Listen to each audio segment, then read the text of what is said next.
Bismillahirrahmanirrahim. Assalamualaikum warahmatullahi wabarakatuh.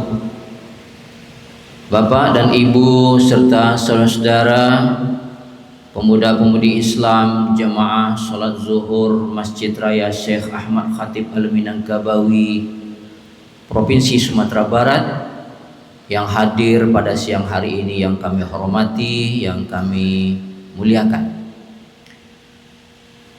Sebagaimana biasanya, sebelum kita mengumandangkan iqamah kurang lebih 15 menit ke depan, kita mendengarkan terlebih dahulu tausiah zuhur dari guru kita, sembari menunggu saudara-saudara kita yang sedang berwudu atau yang sedang menuju masjid raya ini untuk ikut sholat zuhur berjamaah bersama kita. Pada siang hari ini yang akan memberikan tausiah zuhur adalah Al-Mukarram Al-Ustaz Haji Edi Warman Saleh MAG. Alhamdulillah beliau telah bersama kita di ruangan Masjid Raya ini, dan untuk itu kita mengucapkan banyak terima kasih kepada beliau. Bapak dan Ibu serta saudara yang kami muliakan, marilah kita dengarkan secara bersama tausiah zuhur yang disampaikan oleh Al-Ustaz Haji Edi Warman Saleh MAG. Kepada beliau dengan segala hormat kita persilahkan. Sekian dari kami. Wassalamualaikum warahmatullahi wabarakatuh.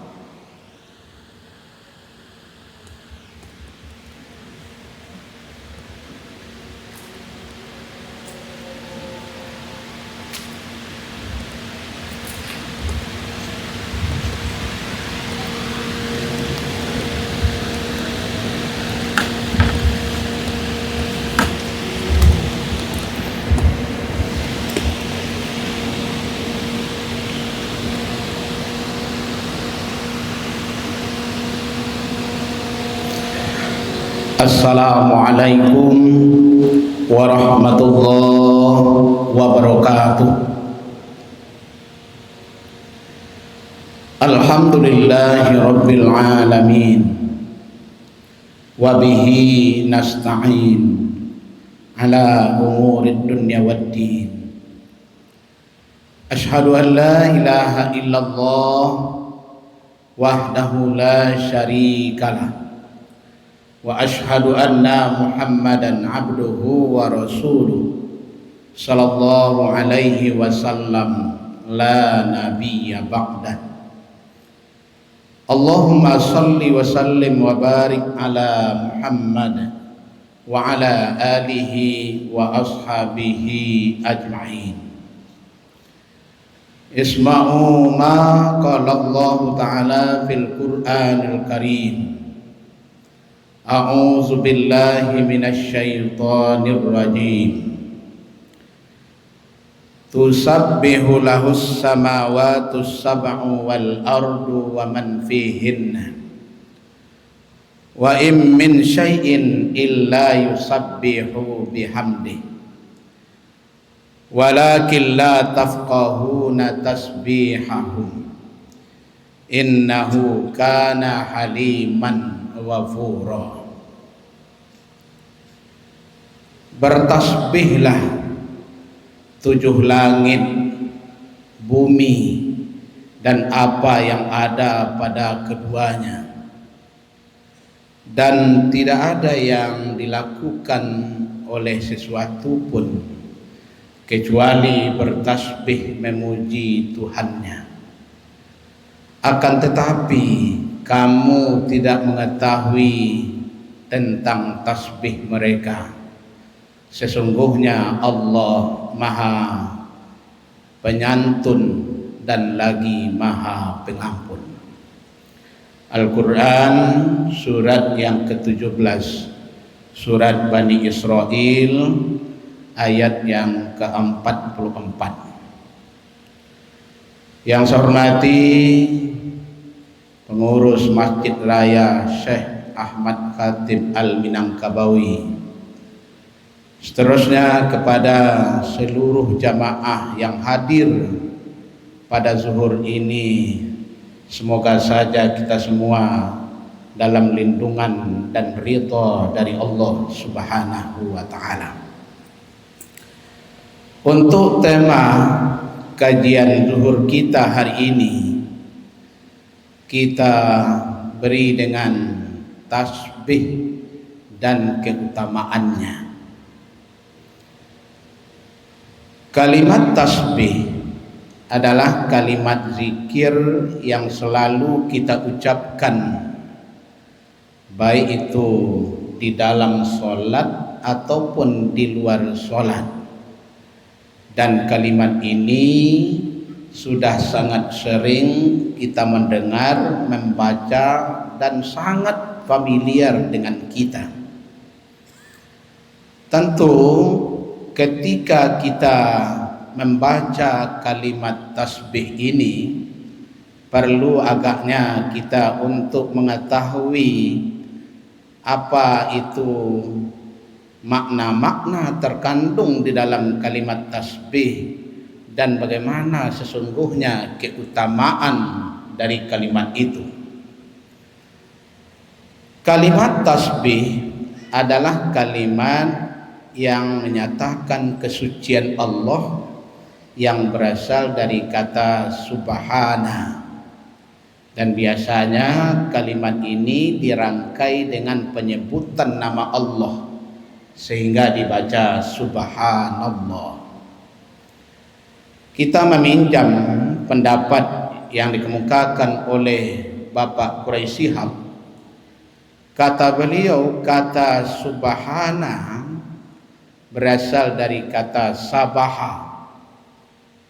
Pada hakikatnya makna dasar dari kata sabaha adalah berenang. Lantas apa keterkaitan antara berenang dengan maha suci Allah? Beliau mengatakan bahwa secara hakikat seorang perenang itu pasti akan menjauh daripada garis start menuju kepada garis finish. Nah, kita kaitkan dengan Allah Maha Suci, berarti Allah itu jauh dari segala kelemahan, kekurangan dari setiap yang diperbuat dan yang dilakukan oleh Allah. Sekalipun yang diperbuat oleh Allah itu tidak diterima oleh akal manusia, tapi sesungguhnya itu bukan kelemahan pada Allah, tapi itu adalah sebuah kesempurnaan kepada Allah.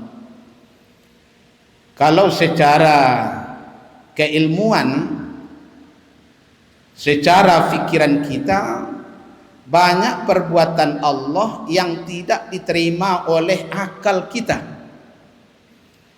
Tapi ketika tidak diterima oleh akal kita, apakah itu merupakan sebuah kelemahan dan kekurangan pada zat Allah? Tapi tidak. Dan itu adalah sebagai bentuk kesempurnaan daripada zat Allah itu sendiri. Katakanlah ketika terjadinya peristiwa Isra dan Mi'raj, bahkan sampai sekarang masih diperdebatkan orang tentang benar atau tidaknya terjadinya peristiwa Isra dan Mi'raj. Isra, perjalanan Nabi dari Masjidil Haram ke Masjidil Aqsa, itu lebih kurang jaraknya 1500 kilo. Dari Masjidil Aqsa naik ke Sidratul Muntaha pada langit yang ketujuh, itu tidak terhitung berapa jaraknya. Tapi sesungguhnya di saat kondisi transportasi tidak canggih pada waktu itu, tapi Nabi bisa melakukan dalam waktu yang sangat singkat. Kalau secara akal kita tentu tidak akan menerima. Sehingga pada waktu Nabi kembali dari para peristiwa Isra dan Mi'raj, diceritakan oleh Nabi kepada penduduk Makkah, memang penduduk Makkah itu tidak mempercayai kalau itu ada. Kecuali yang mempercayai itu adalah Abu Bakar saja. Kenapa Abu Bakar mempercayai? Karena selama hidupnya Nabi tidak pernah berdusta dan berbohong.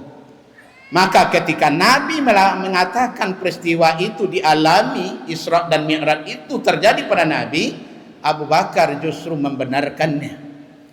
Ini tidak diterima oleh akal kita.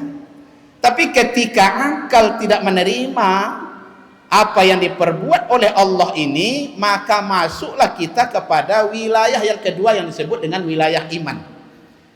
Jadi Bapak dan Ibu, dalam meyakini sesuatu ada dua alat yang kita pergunakan. Pertama dengan ilmu pengetahuan. Kalau dengan ilmu pengetahuan itu kita lihat, kita dengar, nampak oleh mata kepala kita sesuai dengan keilmuan yang kita miliki, kita percaya. Tapi yang kedua ada wilayah iman. Kalau wilayah iman tidak mesti kelihatan, tidak mesti nampak. Ketika kita berbicara persoalan hari akhir, barangkali kita yang hadir ini belum mengalami hari akhir itu. Tapi kenapa kita percaya? Mempercayainya tentu dengan iman. Kalau iman yang sudah berkata, apapun yang dilakukan oleh Allah dan itu ada sumbernya melalui kitab sucinya, kita percaya.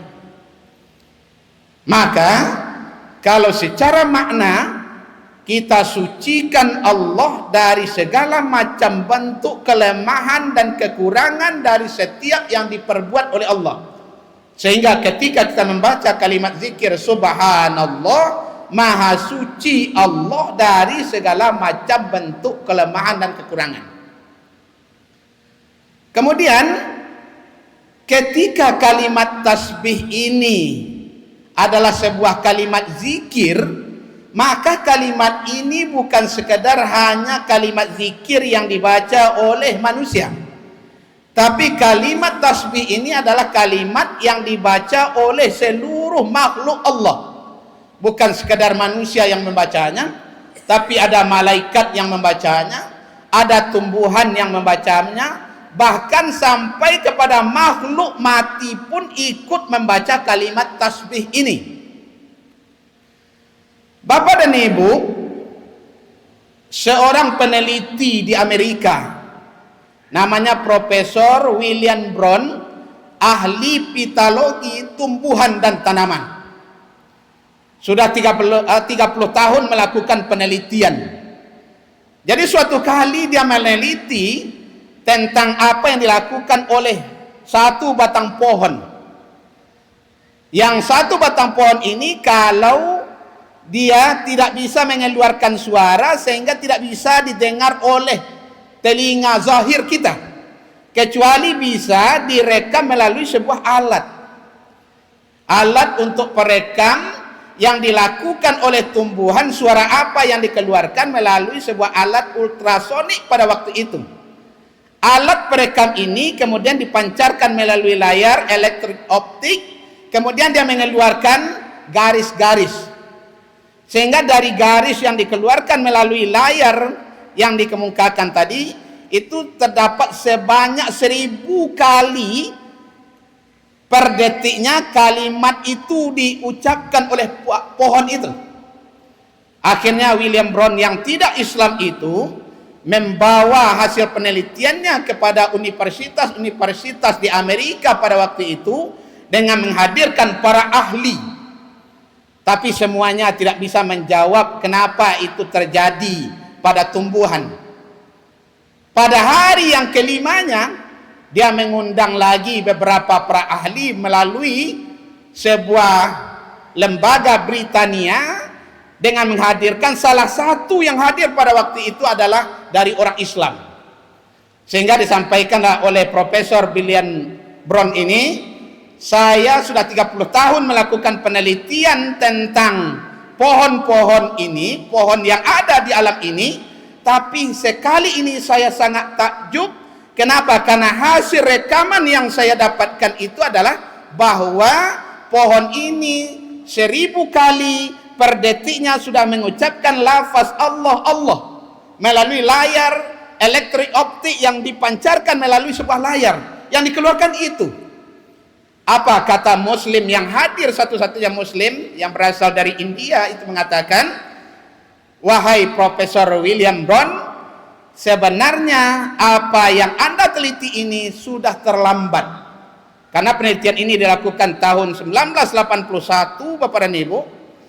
Tahun 1981 dia mengatakan, kalau di dalam kitab suci saya 1400 tahun yang lalu Allah sudah menyampaikan ini. Kalau pohon itu juga bertasbih memuji kepada Tuhannya. Kalau begitu kata William Brown, mana kitab suci Anda yang membicarakan tentang itu? Coba bacakan kepada kami yang hadir ini. Akhirnya Muslim ini membacakan surat Bani Israel ayat yang ke-44 ini. Tusabbihu lahus samawati sab'u wal ardu wa man fihinna. Bertasbih 7 lapis langit dan bumi dan apa yang ada pada keduanya. Wa im min syai'in illa yusabbihu bihamdih. Tidak ada yang dilakukan oleh makhluk Allah di alam ini kecuali adalah bertasbih memuji Tuhannya. Bukan hanya manusia, tapi seluruh makhluk Allah. Termasuk di dalamnya adalah makhluk mati, benda-benda mati itu juga bertasbih memuji kepada Tuhannya. Walakin la tasbihahum, tapi kebanyakan orang tidak mengerti dengan tasbih mereka. Yang dimaksud orang tidak mengerti dengan tasbih itu adalah orang yang tidak mempercayai Al-Quran ini. Sehingga dia mengatakan, saya tidak dengar kalau pohon itu bertasbih. Saya tidak dengar kalau benda mati itu bertasbih. Karena menurut pendengaran saya tidak ada dia mengeluarkan tasbih. Tapi Al-Quran mengatakan begitu. Maka orang-orang berimanlah yang meyakini kalau semuanya itu bertasbih. Innahu kana haliman ghafura. Sesungguhnya Allah Maha Penyantun lagi Maha Pengampun. Bapak dan Ibu sekalian jamaah, kalimat tasbih bukan hanya kalimat manusia, bukan hanya kita yang mengucapkannya, tapi jauh sebelum manusia hadir kalimat ini juga sudah diucapkan oleh malaikat-malaikatnya Allah. Jangan kita menyangka ini kalimat zikir kita manusia saja, tidak. Termasuk malaikat pun ikut membaca kalimat tasbih sebelum adanya manusia ke permukaan bumi. Lihat nanti di surat Al-Baqarah ayat yang ke-30. Pada ayat yang ke-30 itu dikatakan, dan ingatlah ketika Allah berkata kepada para malaikat. Apa yang dikatakan oleh Allah kepada malaikat? Inni ja'ilum fil ardi khalifah. Sesungguhnya aku akan menjadikan manusia khalifah di permukaan bumi. Qalu ataj'alu fiha may yufsidu fiha wa yasfiku dima wa nahnu nusabbihu bihamdika wa nuqaddisu lak. Wahai ya Allah, kenapa engkau menciptakan manusia yang akan melakukan pertumpahan darah dan akan melakukan kerusakan di alam ini, sementara kami sudah bertasbih memuji engkau ya Allah. Dan kalimat ini sudah dibaca, belum ada manusia, sudah dibaca oleh malaikat-malaikatnya Allah. Bapak dan Ibu sekalian jamaah, tentu ketika Allah mengatakan semua bertasbih, berarti sebelum kita manusia juga makhluk-makhluk Allah yang lain sudah membaca kalimat tasbih ini. Bapak dan Ibu, kemudian ketika kita membaca kalimat tasbih, apa sesungguhnya manfaatnya untuk kita? Dalam sebuah hadis yang diriwayatkan oleh Imam Bukhari dan Muslim, dikatakan oleh Rasulullah, kalimatani khafifatani alal lisan, thaqilatani fil mizan, wa habibatani ilar rahman, subhanallahi wa bihamdi, subhanallahil azim. Apa kata Rasulullah? Saya tunjukkan, kata Rasulullah, ada 2 kalimat yang ringan di lisanmu, khafifatani alal lisan, ringan di lisanmu, thaqilatani fil mizan, dan yang ringan itu tapi justru memperberat timbangan kebaikanmu, habibatani ilar rahman, dan kalimat ini disenangi, disukai oleh Allah Subhanahu wa taala. Apa kalimat itu? Subhanallahi wa bihamdih, subhanallahil azim. Maha suci engkau ya Allah, bagi engkau segala puji. Maha suci Engkau ya Allah, Allah yang maha besar. Bapak dan Ibu, ringan di lisan kita setiap waktu kita membacanya. Mungkin subhanallah, alhamdulillah, wa la ilaha illallah, Allahu akbar, la haula wa la quwata illa billahil aliyyil azim. Bisa kita baca subhanallah, subhanallah seperti selesai sholat kita baca 33 kali. Itu sebenarnya ringan di lisan tapi memperberat timbangan kebaikan kita. Di hadis lain disebutkan oleh Rasulullah, subhanallahi wa bihamdih adada khalqih wa ridha nafsih wa zinata arsyih wa bidada kalimatih. Maha suci Engkau, bagi Engkau segala puji, sebanyak hitungan makhluk Engkau ya Allah kami mengucapkan itu. Wa ridha nafsih, dan keridhaan dari dirimu ya Allah. Wa zinata arsyih, dan kami mengucapkan itu seberat arasmu ya Allah. Kita kenal Bapak dan Ibu, aras adalah makhluk Allah yang terbesar. Summastawa 'alal arsy, Allah menjaga dan memelihara aras itu. Besarnya aras, langit yang 7, bumi yang 7, kemudian dibandingkan dengan kursi Allah, itu seperti cincin di padang pasir saja. Cincinnya itu adalah bumi dan langit, sementara padang pasirnya adalah kursinya Allah. Kursi Allah dibandingkan dengan aras seperti cincin di padang pasir. Cincinnya itu adalah kursi, sementara aras itu adalah padang pasirnya. Sementara makhluk Allah yang terbesar ini, itu justru Allah memeliharanya. Kalau aras sudah dipelihara oleh Allah, berarti kita berada di aras itu sendiri. Seberat itu kita mengucapkan kalimat subhanallahi wa bihamdih. Seberat aras Engkau ya Allah. Wa midada kalimatih, dan sebanyak ciptaan Engkau kami membaca itu ya Allah.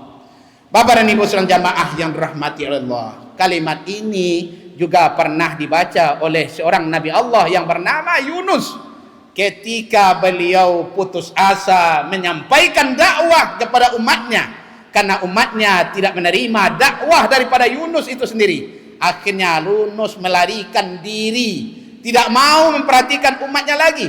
Setiap saya berdakwah bukan didengarkan oleh umat saya, tapi malahan umat saya mencemehkan saya, umat saya menghujat saya, umat tidak menerima apa yang saya sampaikan. Sehingga Allah gambarkan di dalam surat 21 ayat ke-87, wa zannuni izzahaba mughadiban fazanna an lan naqdira alaihi fanada fi zulumat alla ilaha illa anta subhanaka inni kuntu minaz zalimin. Dan ingat kata Allah, ketika Yunus lari meninggalkan umatnya karena umatnya tidak patuh dengan apa yang dikatakan oleh Yunus. Jangankan menerima dakwahnya Yunus, justru Yunus mendapat hujatan daripada umatnya. Akhirnya dia melarikan diri. Ketika dia melarikan diri dalam keadaan mughadiban, dalam keadaan marah, fazanna allan naqdiru alaihi fiz zulumat, dia mengira dengan meninggalkan umatnya itu Allah memberikan kelapangan padanya, tapi justru Allah sulitkan dia. Apa yang terjadi pada Yunus? Dia menaiki sebuah kapal, kapal naik syarat dengan muatan sehingga ombaknya pun besar. Akhirnya disepakati kalau semua isi kapal ini ingin selamat, maka sebahagian daripada isi kapal ini mesti dibuang ke laut dengan cara diundi. Maka undian itu salah satunya didapatkan oleh Yunus. Akhirnya Yunus dibuang ke laut karena dia meninggalkan umat ini. Sebuah skenario daripada Allah Subhanahu wa taala. Kenapa mesti dia yang dibuang ke laut melalui undian itu? Karena ini merupakan sebuah hukum daripada Allah Subhanahu wa taala.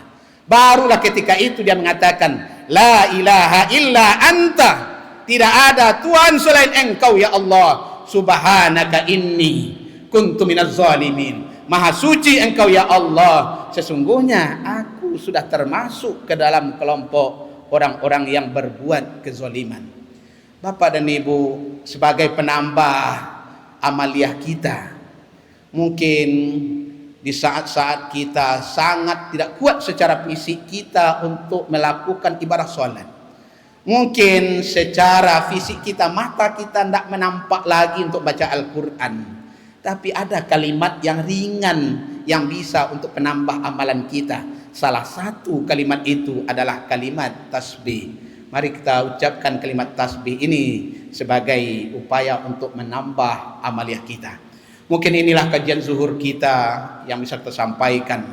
Kalau yang benar yang saya sampaikan itu atas dasar bimbingan Allah dan berasal daripada Allah.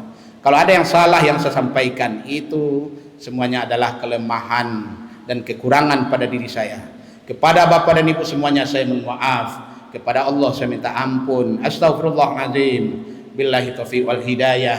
Assalamualaikum warahmatullahi wabarakatuh.